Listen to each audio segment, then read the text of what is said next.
The Harrier is unique. It's the only VSTOL, vertical short takeoff and landing fighter in the West.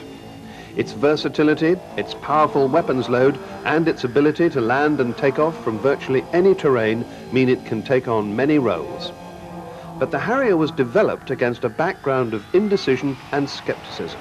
Only through the persistence of its creators has Harrier become one of the most important aircraft in the world today.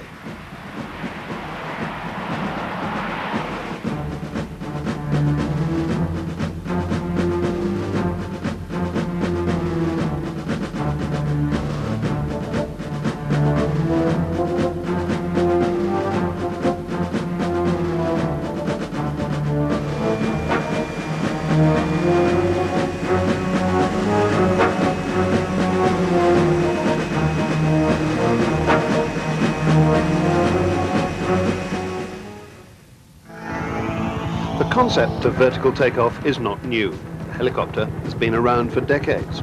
But the idea of creating a fixed-wing aircraft that could take off vertically taxed the minds of designers for a long time.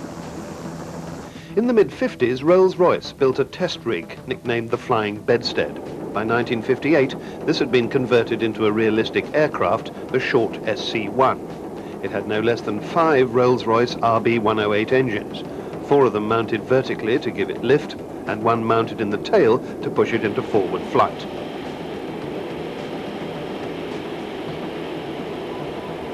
However, the secret of vertical takeoff was the brainchild of Sir Stanley Hooker and his team from Bristol Aero Engines.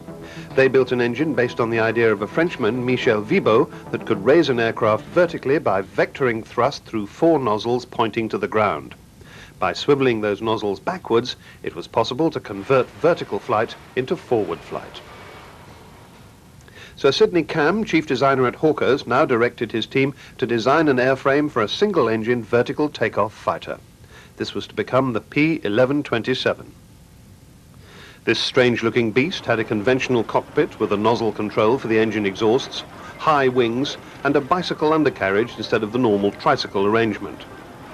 On the 21st of October 1960, Hawker's chief test pilot, Bill Bedford, managed to get into a tethered hover, even though the engine had barely enough poke to provide both lift and the power for the reaction control system. Those are the puffers at the extremities of the aircraft to keep it stable.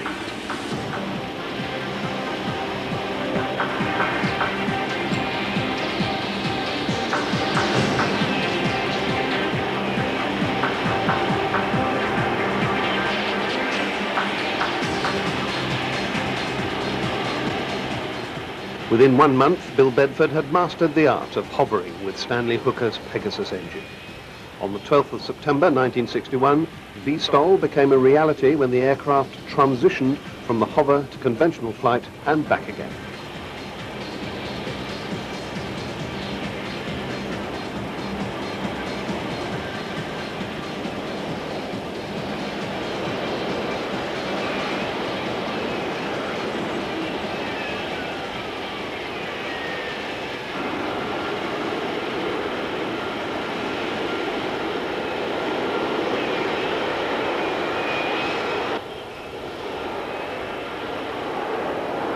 We'd done it. We realized then that we had made the important step forward and proved the basic concept, although there was a very large amount of development work that had to be done to refine it for operational use. The aircraft had been designed both for research and for operational use. It had the strength to last 3,000 hours of punishing short takeoffs, flights and landings. Could also take off from grass, unlike any other jet fighters of the time. And this was one of the keys to the aircraft's future success. The constant limitations of constructed hard runways had restricted previous aircraft and made undamaged aircraft unavailable because of destroyed airfields. It was a historic moment in 1963 when Bill Bedford landed the P1127 on HMS Ark Royal. 25 years later, he recalled that moment.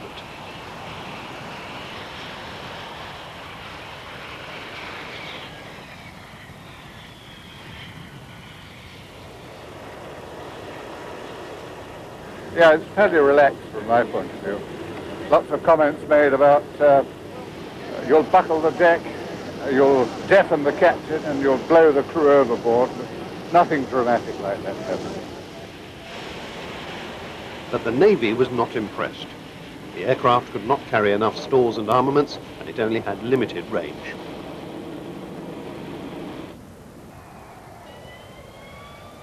By 1963, the aircraft was fully enough developed to be shown at the Paris Air Show. Bill Bedford began the display by showing off the P-1127 at its very best.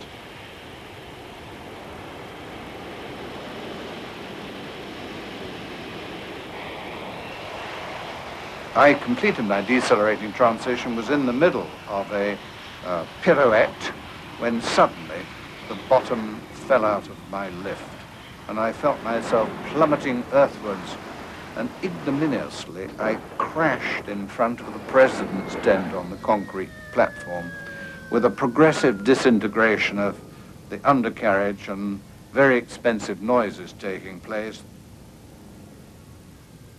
In 1964, the aircraft finally got a name, the Kestrel, named after the hovering bird of prey. 9 Kestrels were built to equip a tripartite evaluation squadron. The RAF, the Luftwaffe, and the United States Army, Navy, and Air Force all allotted pilots to this American-backed NATO program. This aircraft had a number of improvements over the original prototype. Truly swept wings, a drooping tail, and puffers that had been developed to blow air both up and down gave it more maneuverability. In 9 months, more than 900 sorties put the Kestrel well ahead of any competition. Just like the Navy, the RAF had reservations about the aircraft. They wanted a supersonic fighter. But the supersonic development of the Kestrel, the P-1154, was cancelled by the government in 1964. What the RAF finally got was a Kestrel that had more power, an inertial navigation and weapons system, and a head-up display for the pilot. It was called the Harrier. 77 ground attack and reconnaissance versions, GR-1s, were ordered by the RAF. They entered service with number 1 Squadron in 1969. One of the pilots who found himself flying this new machine was the then Air Commodore Paddy Hine. It was a real handful to operate, and of course you had the added dimension of the STOL flight regime.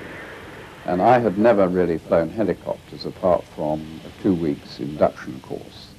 And there's something slightly unnatural about bringing a high-performance combat fighter down below its normal stalling speed.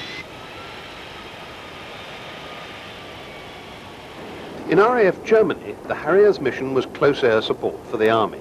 Numbers 3, 4, and 20 squadrons were the first line of defense in the event of a Soviet assault from East Germany.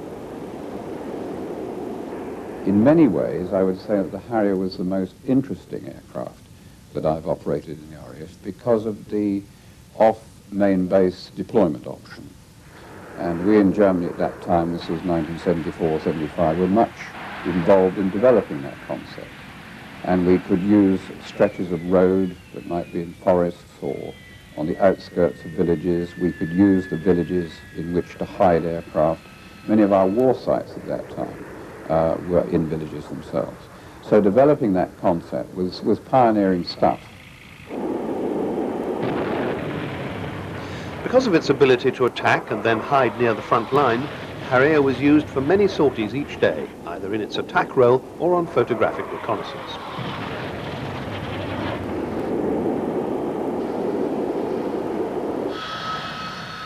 It was ironic that the one arm of the US military not represented in the tripartite squadron had been the Marines. They needed a high-performance, fixed-wing V-STOL aircraft, and in the Harrier they found one. They continued with the Aden guns that had proved so successful in Europe, but they were the first to equip their Harriers, which they called AV-8As, with AIM-9E Sidewinder missiles. That gave the aircraft an air-to-air combat role for the first time. Some of the pilots were a little apprehensive.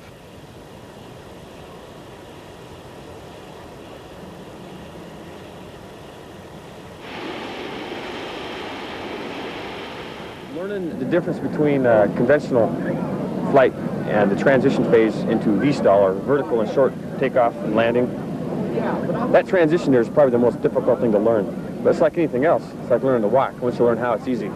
Another first for the US Marines was operating the AV-8A from assault ships. This meant that it was being pushed to its full potential.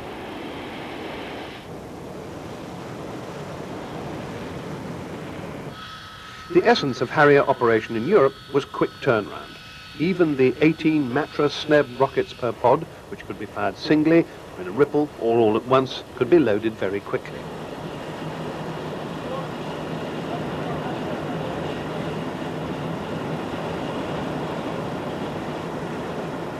The SNEBs were one link between the GR-1 and its successor, the GR-3. The same airframe was used, but now the aircraft had a new nose with a laser rangefinder and target seeker. There were new radar-seeking aerials on the tail. There was an uprated Pegasus 2 engine with 21,500 pounds of thrust, and also the Ferranti FE541 inertial navigation and attack system.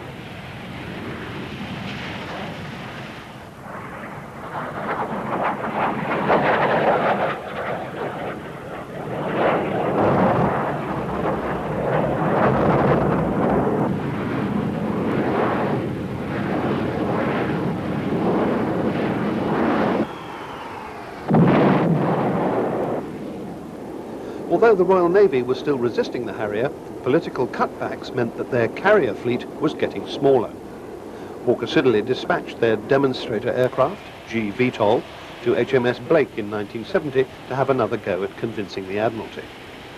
But a lack of deck space meant that it had to take off and land vertically, and that used a lot of power and therefore restricted its payload. What the Navy needed was a deck that could allow the Harrier a short takeoff and vertical landing.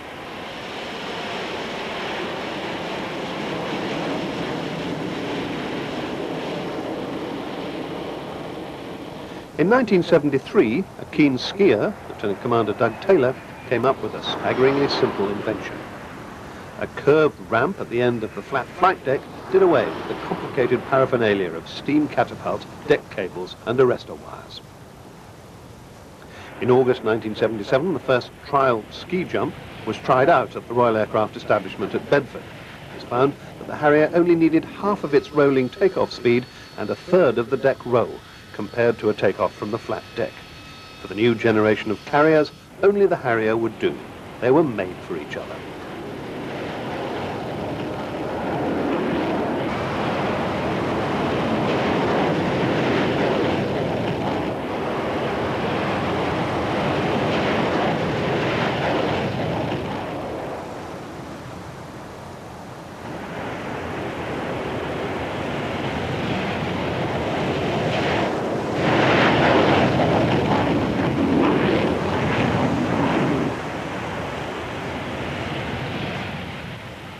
On April 2nd, 1982, Argentina invaded the Falkland Islands in the South Atlantic. Britain's response was to assemble a task force of some 40 ships, including the aircraft carriers Invincible and Hermes. The Falklands are 8,000 miles from Britain and thousands of miles from the nearest airfield. Therefore, the only aircraft that could be used for air defense of the fleet were the Harriers.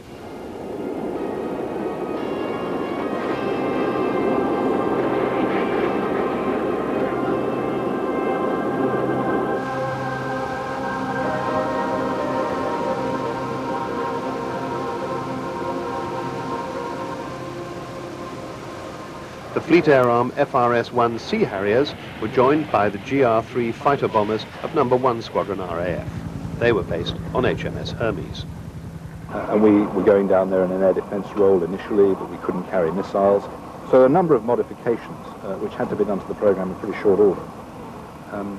Having got down there, then there are obviously limitations of the aircraft which were known before, but the conflict confirmed.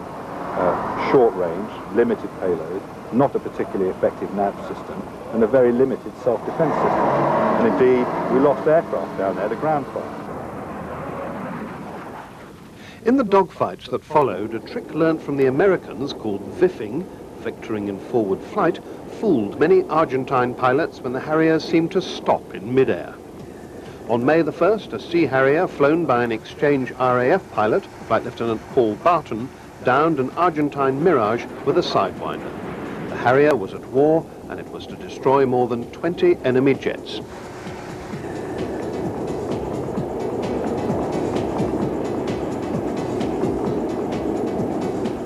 I think when we came home from the conflict, number one, we've now learnt how to operate with the Navy. Let's continue to try to do it, maybe on an annual basis. And indeed, we succeeded in doing that until the end of the GR3 era. We're about to start again now with the GR7. We confirmed the need for an electronic warfare system, and ideally a fully automated one, integral to the aircraft, and that's what we've got in the GR7. And I think that carried across from the lessons there. We learnt the need for self-defense missiles, and indeed, a late modification for the GR7 put 2 missiles on it, again as a direct result of our involvement in that conflict. Despite the success of the Falklands campaign, the RAF decided they needed a bigger Harrier. The GR5, this time built by McDonnell Douglas and British Aerospace, was test flown at Boscombe Down in 1985. 10 years earlier, the British government had withdrawn all further funding for Harrier development. So McDonnell Douglas joined forces with the US Marines to build the AV-8B with a bigger carbon fibre wing and a modern raised cockpit based on that of the F-15.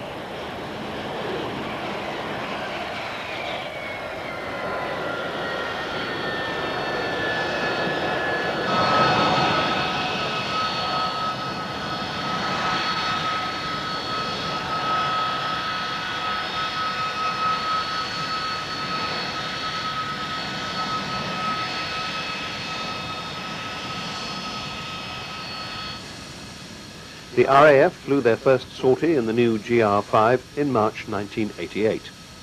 The addition of a refueling probe meant that it had a much increased range, so it could attack targets deep into enemy territory. Also, bigger flaps meant an increased bomb load.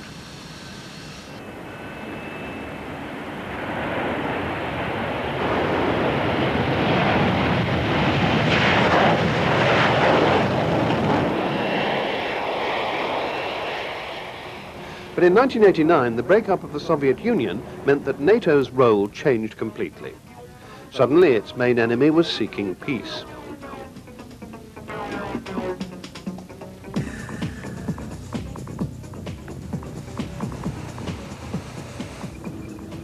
The British government seized the opportunity to cut the RAF's budget drastically. A document called Options for Change was presented in Parliament on the 25th of July 1990. Just 1 week later, Iraq invaded Kuwait.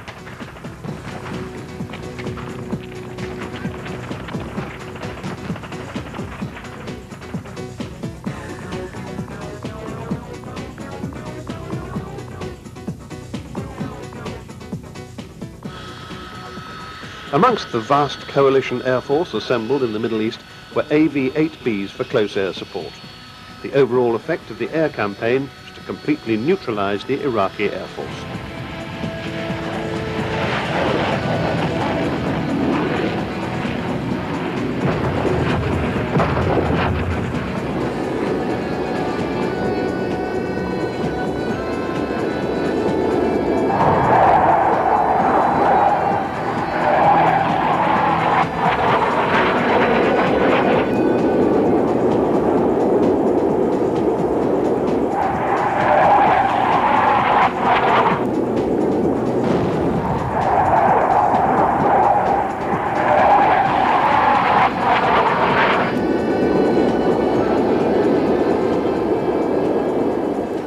Iraq's surrender was swift, but its airspace would have to be constantly patrolled well after the conflict was over.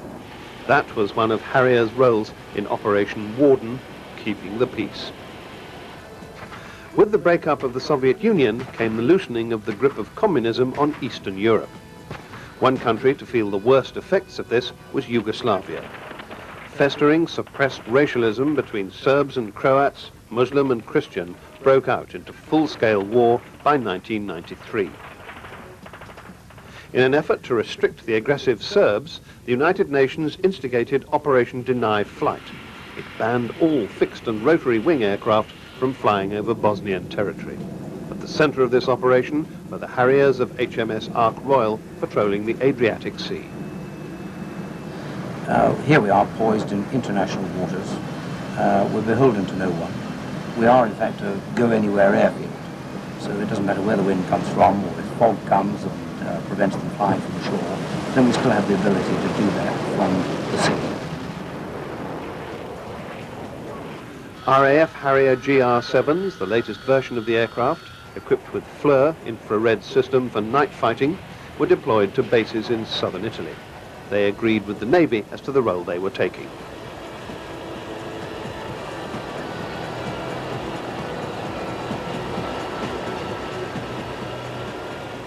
You know, we don't actually want to be dropping the bombs. It's a threat of dropping the bombs, I think, that it's about.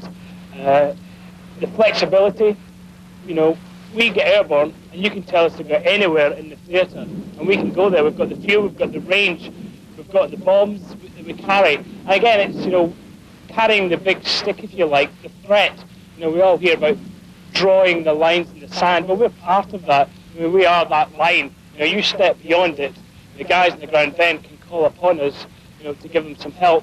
In 1995, the Serbs continued to ignore all UN warnings.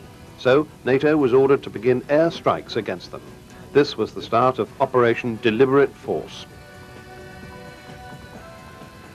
This forced the Bosnian Serbs to the negotiating table, and it brought a tentative peace to Bosnia.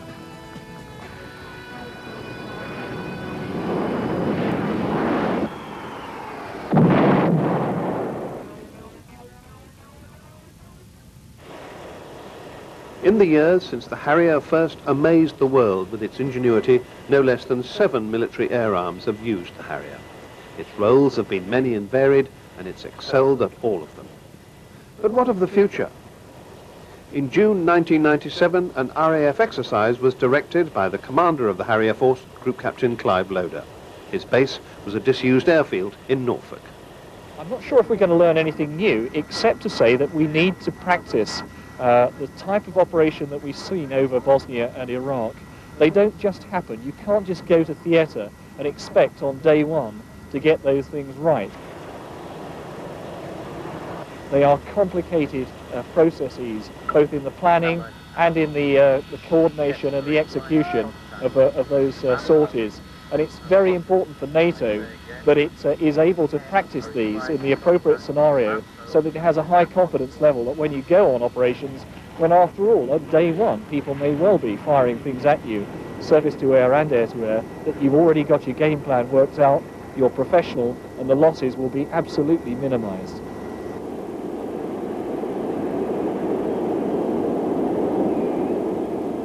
Since the demise of the Cold War, we've revamped the Harrier Force concept of operations, and the government requires us to be able to operate from a spectrum of locations, from a fully found, fully hardened NATO-type base, right down through a civil military airfield to an austere location where we have to go and take everything that we need, all the consumables of war, and indeed all of the other admin support of people who are going to support the aircraft's operation.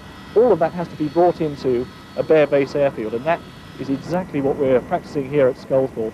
And yes, it is very typical of what we could be asked to do.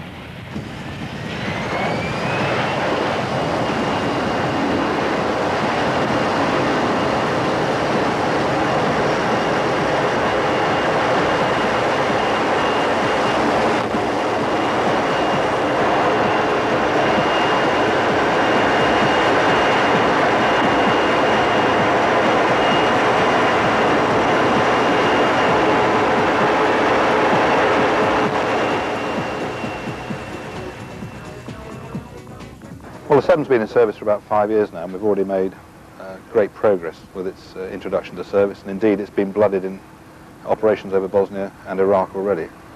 A number of improvements have gone into the aircraft, but as we look forward, ideally it's going to see us through to somewhere around 2015. In spite of an initial lack of faith, the Harrier has become indispensable to NATO in an ever-changing world. It is still the only operational V-STOL fighter in the West, and it is likely to be developed even further. The Harrier will continue to be a force to be reckoned with into the 21st century.